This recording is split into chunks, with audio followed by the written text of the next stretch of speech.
I really like high quality camera gear. This is my Scuto shoulder rig with my GH5 with an easy rig. And my field monitor is this small HD focus. It's the 5-inch version because you also now have the 7-inch version. I'm missing one important function on this monitor, and that's an HDMI pass-through. I really enjoy shooting in the studio with a monitor, but 5-inch is for the studio a little bit small. This week I found online for €100 brand new in a Dutch web shop this 7-inch monitor, and it is from the brand Bestview. In this video we're gonna see if this is any good for €100. It has some really nice features, but also some features are not that great. So let's take a closer look on this monitor. And it's made in China.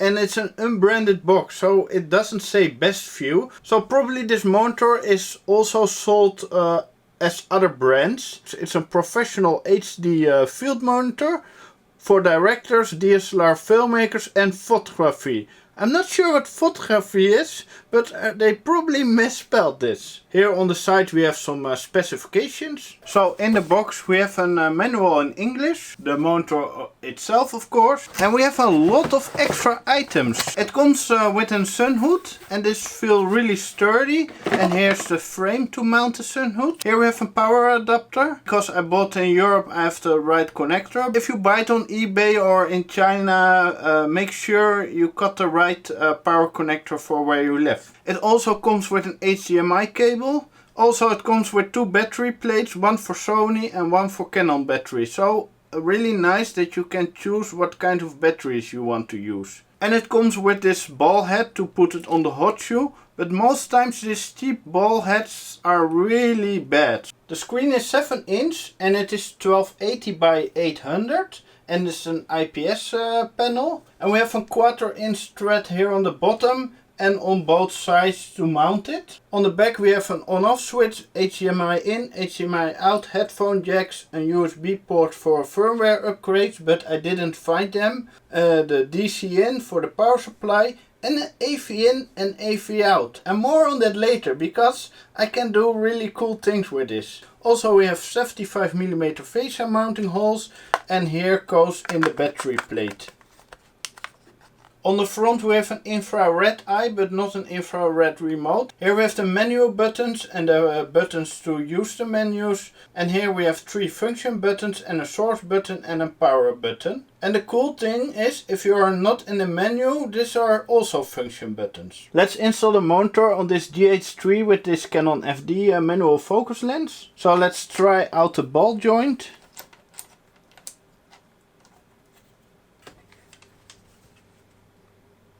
The monitor doesn't come with batteries, but I have this big Sony battery that I gonna use. The HDMI cable is around 40 centimeters. We have a nice bright display with good viewing angles because it's an IPS panel. And without focus peaking I can easily focus the image on this screen. But if I compare the flip out screen with this display looks a bit more blown out, and here the exposure looks much better instead of blown out.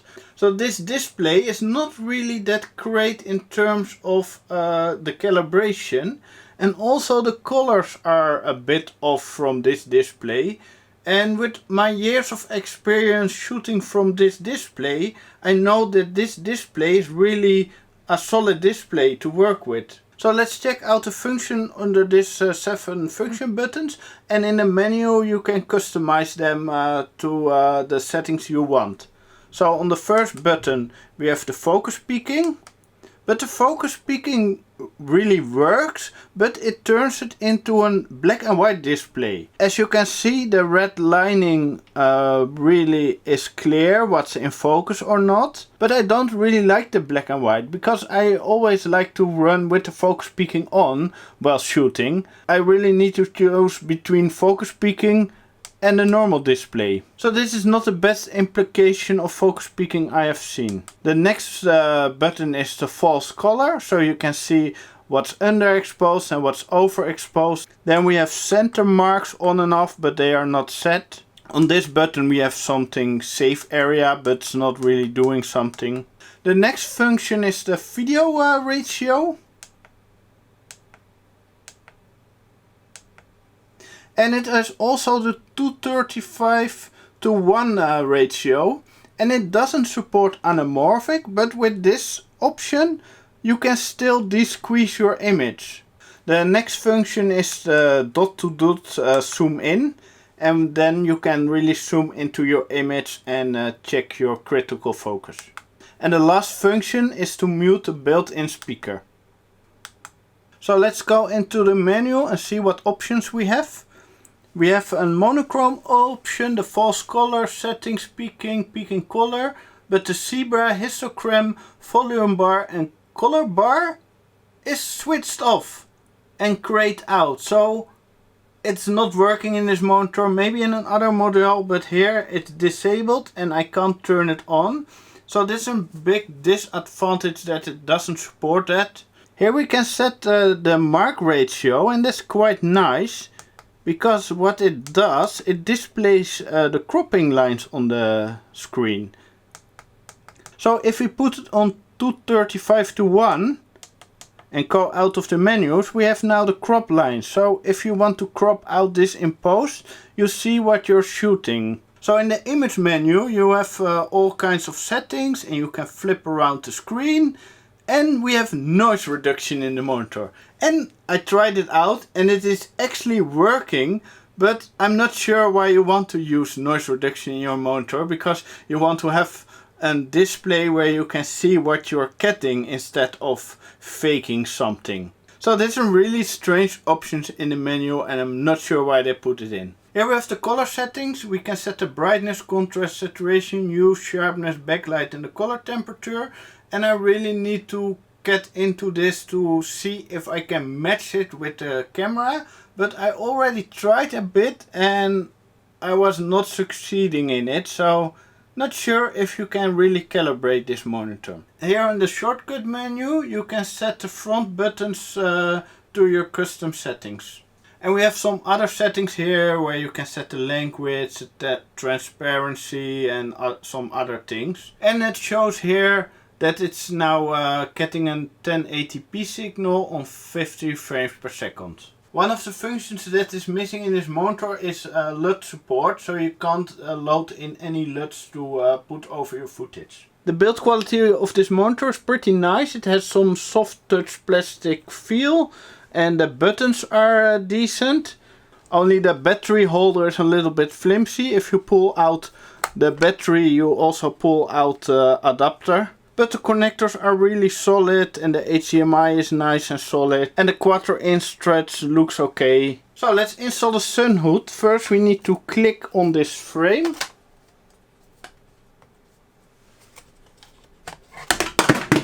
Oh, and the battery fell off, so yeah, the battery compartment is not the best. And here we have Velcro. We have a nice, sturdy and big sun hood. So that's a big bonus that it is included in the package. So let's try it out on my Panasonic GH5. The GH5 is now set on 1080p output. So let's switch it to 4K and see what the monitor does with a 4K signal. Okay, the monitor doesn't support 4K input, so it goes up to 1080p. And if we put the camera in anamorphic, as you can see we have the 4:3 image here on the display. And we put it on 2:35:1, you get this de-squeezed image. But the black bars here is because the camera is still sending out a 16:9 signal with the 4:3 in the middle.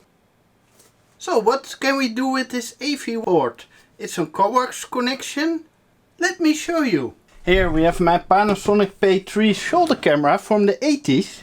And it has coax connections here at the back for a video signal. We have a modern monitor and an old camera. Can we connect it?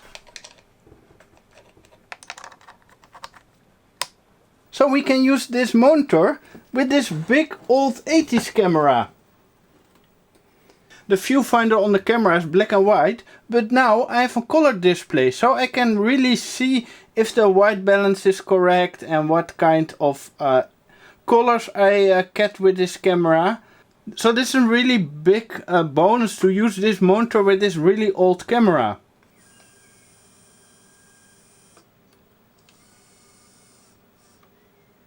And also the focus peaking function works on this old camera.